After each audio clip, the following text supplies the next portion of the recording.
Many black people support these black YouTubers only with views. They don't support them with coins. Look at Kylie Jenner. She only needs 10% of her audience, just 10%, to buy her shit, and she's a billionaire. A lot of black people don't go out in bros to support their own. In the 15 for my bro, yeah. 15 with my bro, yeah. Lagos, I wanna come home. Lagos, I wanna come home. Show my Aurora. Hey guys, and welcome back to my channel. It's your girl Zara Beauty in the and I am back with another video. Yes, today's video is gonna be a get ready with me. I'm gonna be talking about some political things in the beauty industry and give you guys some tips and tricks. Okay. Anyway, without much further ado, let's get down to the video. So today's video is going to be a get ready with me chit chat. I really love these kind of videos, honestly, because I feel like I get to be myself with you guys. I already did my brow, so that takes off at least some time. Today I'm going to be talking about something a little bit more political. I just want to talk about something in the influencer community, and I want to kind of take a break from the whole plastic surgery series. Honestly, if you're new to my channel or you're just returning, yes, I had facial plastic surgery. Please check out my videos. There's going to be links in the description box as well as on screen. Check it out. I am currently 8.5 weeks post-op. My face is slowly coming back to normal. I'm still a very long way from healing. Sometimes it takes up to 1 year before you can see a final result. I'm only 8 weeks in, so girl, it's a long time. But I'm quite happy with how it's going so far. The healing process is nice, and I love to see my nose change every day.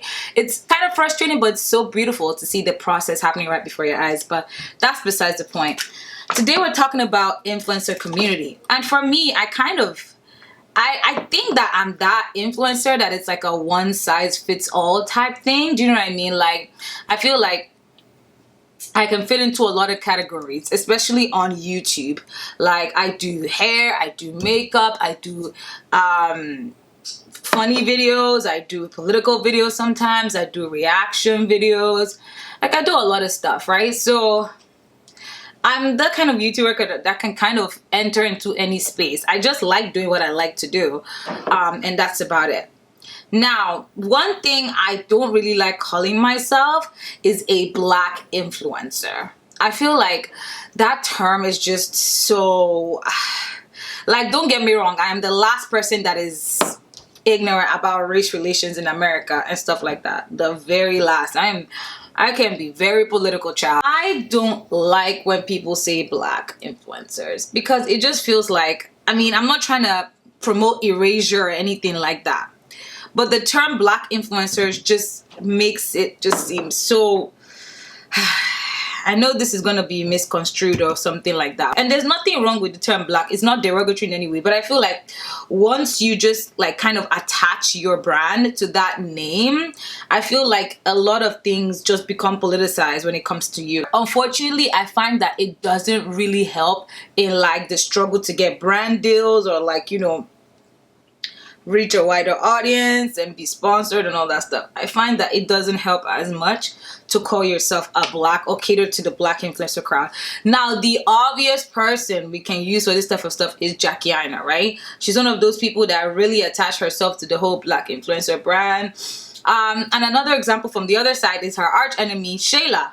Makeup Shayla, right? She did not attach herself as a black influencer, which is why I feel like on the grand scheme of things, Shayla is a little bit more open to brands than Jackie is. I love Jackie. Jackie is my Nigerian sister, so like I can't even hate. I love her, and I love the fact that she's not afraid to speak her voice. But from a very business perspective, like that whole attachment of a black influencer thing to your brand, I find that it just kind of is detrimental in the long run, which is unfortunate, but it's just the truth. I don't want anybody to misconstrue my words because I'm still very much woke, but I can't deny that like there are negative connotations to attaching some certain things to your brand. Like, I have to be honest with you guys, which sucks, but it is what it is. Like, for example, with Makeup Shayla, she sold herself ASAP as, oh, very white people friendly, like not even white people, like it's not even about white people friendly, but like not that political, not trying to fight for black people rights, which a lot of black people feel like she's a sellout, and I really get it. But if you look at it in the grand scheme of things, look at the majority of people that watch these things and that buy products are white people. A lot of people do not go out here to patronize half of these brands that are throwing the huge sponsorship parties. A lot of people don't patronize them, and that's just the truth. So if you're looking at it from a purely like business standpoint, you can see how, like, homegirl's gonna think twice. She's gonna think twice before she attaches the whole black thing to her name, which sucks, because I feel like there should still be more representation and people should be free to make their own political statements, without having to forego like brand sponsorships. But the truth is, as much as I want to believe in that whole kumbaya stuff, the truth is that most brands do not want to identify with anything political. That's just the truth. You guys know that's just the truth. I wish I could lie, but that's the truth. Most brands, especially beauty industry brands, they do not want to put their name with anything that's political or deemed controversial, because anything can make their sales go down or can affect their sales negatively. So they're very, very cautious not to promote anything political. They're not like Nike. Nike has always taken a stand and has always had a kind of political stance. But many companies run away from that because they don't want anything that would affect their stock or their sales. That's just the truth. And if you're a very Black Lives Matter type person, you're always on the forefront, chances are that most companies are just going to try and they'll just give you the boots. They'll be like, yeah, they'll send you PR, make that, yeah, like, so that they'll put there that, yes, they look at all kinds of YouTubers and stuff. But the truth is that when it comes to what really matters, those brand deals worth hundreds of thousands of dollars, your name is not going to be there. And that really sucks. Like, a lot of Black YouTubers here, most of what they have is their name. Like, if you compare, they might think they're living large, but if you compare their income versus the white ones, ciao. Because these white guys that buy the makeup, their white fans and stands, those people go hard for them. They buy any and everything they selling, girl. Any and everything. Someone I was talking to was like, if you really want to succeed in this whole influencer business in the beauty industry, you need to cater to white people. And I was like, why? And they're like, just check it out. Jaclyn Hill is a case in point. This woman literally scammed y'all, selling y'all fake lipsticks from China, and she still won Influencer of the Year award. If that is not further proof, I don't know what else you need to hear. After scamming an entire populace, she still won Influencer of the Year awards. What in the ashiness is going on? Have you guys ever had that annoying thing where it's when you want to go out and when you're ready to do something that your makeup just doesn't want to cooperate with you? Has anybody else had those days? It's so frustrating. Every other day your makeup is looking amazing, but the day you need it to look great is when it wants to act up. Child, like, what is this concealer, this ashiness? I don't know who told me to mix pale gray. It's my fault anyway. I mixed the wrong concealers. I think I can be able to finesse this though, but let's see. I'm gonna use gamers for example. One of the biggest Black gamers is KSI and his brother, right? They're really big, and there are a lot of Black gamers too that do, like, they do entertainment, or they review cameras, all that kind of stuff. But the thing is, you don't know them as Black this. They just sell themselves as, gamers or entertainment guys. And that's what I'm saying, because once you put that whole for Blacks and for Blacks and for Blacks, like I said, even though it's amazing and I think it's just great to be able to, say a political statement without caring, it really does hamper your growth. And I'm not saying you should change because of it, but you just have to be okay with the fact that, this is how high I'm going to go.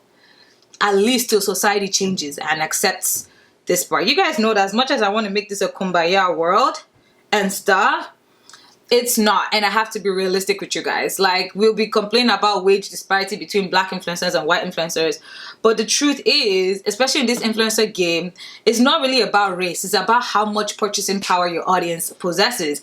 Where if you bring out something, if you collab with somebody, if you do this and do that, like, how many people are running to the stores to get your shit? How many people care about it? And that's one thing I'm using those gamers as an example. KSI Olajide has fans from all over the world. It's not just black people, it's not just white people, it's everybody, Asians, everybody, because he sold himself as relatable. I don't really like saying the word sell out, but you can still be for like pro-black and still expand your audience to expand your income base. I'm not saying that everybody now should go and start trying to pander to like white people. If this is what you want to do and you're passionate about pandering to, you know, this one, then it's okay. There's still a lot of white people that watch, you know, black YouTubers, even though they know they can't really relate, right?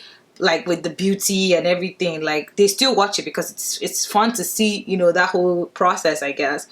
But talking from a standpoint of someone that works with companies that look for influencers, and when I tell you that it's not really a racist thing, like a lot of them are just looking at your engagement, how much can you pull, and how much of those of your demographic are willing to spend money on your projects. Many black people support these black YouTubers only with views. They don't support them with coins. Look at Kylie Jenner. She only needs 10% of her audience, just 10%, to buy her shit, and she's a billionaire. A lot of black people don't go out in droves to support their own. And I get it. With inequality being in all facets of society, like some black people just don't have as much money as all of these privileged white kids have to spend like that, which we get. That's why I'm saying try and broaden your audience. Make sure it's everybody can listen to your stuff. Like, I'm just giving you guys industry advice that I've picked up from working with some people and some agents.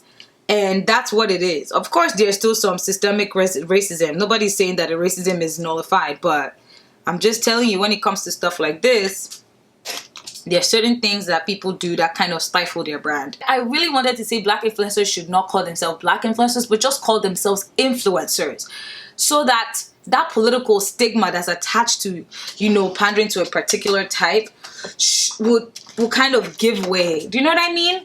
I really don't want it to look like you shouldn't try and cater to the black community, because it's very important. You want to see representation in all parts. Like, the whole point is representation, right? But at the same time, I feel like as you're doing that, if you really want to expand and grow your brand, if that's your goal, if it's not your goal, then it's fine. But if that's your goal and you really want to expand and grow your brand, then it's very wise for you to try and like open up your follower base. You know, do more stuff that's just not black people inclined. And that's just from a purely business perspective. Please do not misconstrue my words to mean that I don't want people to I don't want any black YouTubers to pander to the black community, blah, blah. Don't misconstrue my words. I'm just saying what I said. Like, you want to grow your brand? Open it up. But me personally, I'm not really big in beauty. But I'm not going to lie to you. Even though I don't really, I don't really have much in common with these white YouTubers. Their content is engaging. And there are a lot of black YouTubers that do really good content as well. That I really follow and I really fuck with. But another thing I find, especially with a lot of black YouTubers, is consistency. Very few YouTubers are consistent. Another example I'm going to give you of a really open brand is Patricia Bright. Patricia Bright does everything for everybody. Everybody can watch her shit. Like, she is for everybody. And that's one thing I would say, like, Patricia really learned how to open up her brand. I mean, one can argue that her husband is white and she has biracial children. But at the end of the day, like, she's opened up her brand and increased her sponsorship and earning abilities. And that's literally what I'm trying to tell you guys, is that if you really want to open up your brand, you need to make sure you make content that's neutral. Still touch on important issues when it needs to be touched on. But by and large, your channel should be a neutral channel. And how can you do neutral things? Doing haul videos, clothing hauls, maybe funny videos, reaction, stuff like that. Stuff that is not just for one particular type of people. Like I said, we're not trying to erase anybody. It's just all about like knowing how to play the game really well. Guys, this makeup is gonna be trash bag. Please do not judge me by this makeup. Honestly, I have done way better looks. Like, I'm the looks queen. This is not who I really am. It's not the worst, but it's not the best either. I'm not proud of this work, so please do not judge me. I'm nearly done with my makeup. I'm literally just gonna put on lashes, finish up my contour, and that's about it. Today is not a really deep look. This is just honestly so that I can leave the house looking like a human being. And I also like to see how my nose changes with makeup. Like, I've been trying to practice new contouring skills. Yeah, guys, I look hella ashy. Everything else is bronzed, and my eye area is like ash queen. I need to finish this in 12 minutes. Chile, how am I gonna do that? But with God, whole things are possible. I'm still for the blacks. Always gang for the blacks. But, you know, when it's time to be real with y'all, you guys know I keep it 100%. I'm not afraid of anybody. I just like to say the truth. There's no need for me to lie to you guys or try and make you feel better, because this is the truth about the industry. If you guys don't know, part of what I do is I work with companies to grow their brand and to recruit influencers. So I'm on both ends. I'm both what you term as an Instagram influencer, because I do have a following, and I'm also what you call as an influencer recruiter for companies. I work with them to kind of help them see the analytics of influencers and determine if they are worth spending money on. And that's why I told you guys, for black people, that's why I tell a lot of black girls, like, if you, because some Chinese companies offering you hair, doesn't mean that everything about your channel should be hair. Because those kind of channels, I find, they never grow. Have you guys noticed? They grow and get to one point, and that's the end for them. That's the end of the growth process. The growth cycle is done. Have you guys noticed those channels? Like, it can't be just me. I have literally done research on like nearly like 20 black YouTube channels that have been there for ages, but no growth, because they got stifled by doing the exact same thing. Hair videos. That's why I have to chill on the hair videos, bro. And even if I'm doing a hair video now, because those guys pay, they know how much they're making. Influencer marketing really works well for the Chinese hair companies, and they really have grown on the backs of black women whose careers on the internet or their YouTube careers have suffered greatly because of this little petty cash that is being offered to them.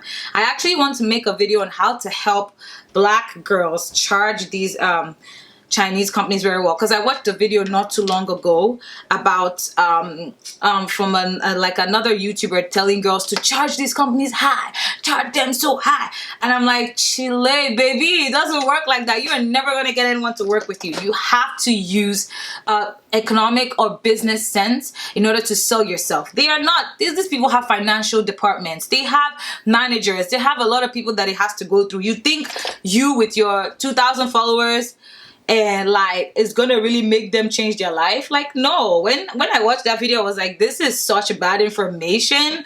I was like, I definitely have to just make a help video and show you guys how a lot of companies determine the metrics on who to work with. Because it's really helpful, especially as a lot of people grow. YouTube is becoming a bigger platform. It is becoming a lot saturated, but there's still business for everybody. You can't charge exorbitant rates again. I feel like the time when it was like you could take advantage of YouTube because it was really hot has kind of passed. Now everybody's a YouTuber. Everybody can achieve fame overnight. And there are new social media, TikTok, Thriller, new ways for people to grow. And now companies have to spread an already thin marketing budget across all these platforms. It's not just YouTube. There's Instagram. There's a lot of things. So now companies and HR and social media managers alike have had to go back to the drawing board and kind of look at it again. Someone like me, I'm very meticulous. I'm very, very numbers based. You can't come out here and tell me you deserve blah blah blah blah blah because of what? No, you have to prove it. Even people with millions of followers, you can't just come out of nowhere and because I'm black and they're trying to take advantage of me, you're not gonna start charging some rates. When I work with some people and I hear that, I just laugh. I'm just like, girl, this is why you are still working 16 jobs and you have a following of 300,000, because you do not know how to leverage. And that's something I've consistently complained about Black YouTubers. They do not know how to leverage their following. Zero. They have no good financial advisors, no strong team behind them. It's usually their sister or their uncle or their friend or their cousin that's their manager, without any real expertise, without knowledge of how to bargain and negotiate, and we're always at the short end of the stick. When I see what some Black YouTubers charge and what they're willing to do versus what some white YouTubers charge and what they're willing to do, I always like cry. I'm just like, this is just as a result of improper guidance. You don't know how to really negotiate. I've seen white YouTubers with like 10 times less followers than some Black YouTubers earning the same or even more than that.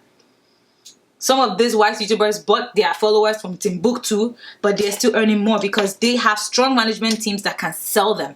A lot of Black people, zero. We ain't got that, boo. Zero, my nigga. I'm telling you, zero. And that's something I've been trying to like fight against in the like Black YouTuber world. I don't know if I want to go shiny or if I want to go matte of my eyes. I don't know what this look is giving me. I think this look is giving me shiny and I want to have like a popping under eye, but at the same time, like, do I want to go matte? I haven't gone shiny in a while, so let's just try shiny, shall we? I'm using my Nubian 2 palette. Again, so bad PR, bad press. There's a lot of things that just make Black people sell themselves so much shorter than they should. And this is all down to improper management, like improper money management as well. Instead of using your money to invest into a good manager or into a good team, they are out here spending. And like, obviously this is not every Black person, you know, we still have the people that are smart and they know how to leverage themselves, like me. You guys will not even believe how much YouTube and just my contacts have earned me in a year, despite not being 100,000 followers, despite not, like, none of my platforms have up to 100,000 followers, but combined I'm about 95,000 followers. But I make good money from all of that. I have leveraged every single avenue that's known to me to build my contacts, to work with people, and to sell myself. And that is something that I'm willing to show you guys how to do. I'm not the best yet, but it's all about leveraging, right? And like I said, a lot of us Black YouTubers, we do not leverage ourselves. Zero. I've seen people with 200,000 followers. This is like, if you knew what you were doing, no matter the genre you are, because people feel like it's only some certain genres that get some love. It's like, no matter the genre you are, all it takes is for you to sell yourself. Boom, bitch. Yes.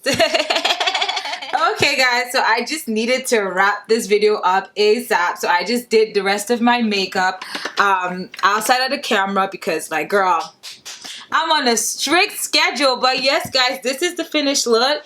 Let me show you guys this hair. This hair I've had since 2018. If you guys can remember this hair, I made a video about it when I was, like, I made a video with it when I was talking about how I lost weight, like, really quickly. So this is the same hair, guys, 2 years later. If you guys want to know how I'm able to, like, store my wigs, maintain them, because all of this is maintenance, baby. Like, look at these curls, are still popping. I only review very good hair. So if you see any review on my channel, best believe 9 out of 10, the hair is very good quality, guys. But yeah guys, this is my finished look.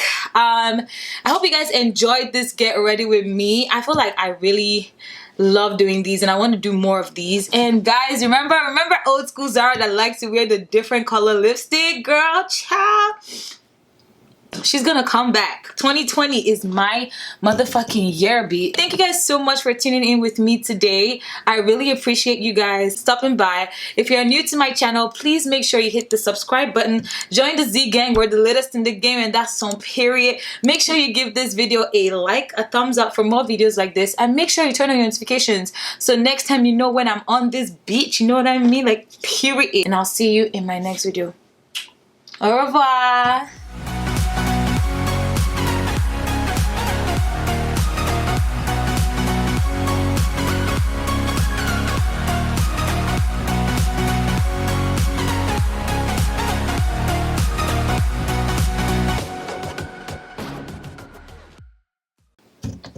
I'm Millie Rockuna. stream the bag, Roddy Rich. Stream it. Period.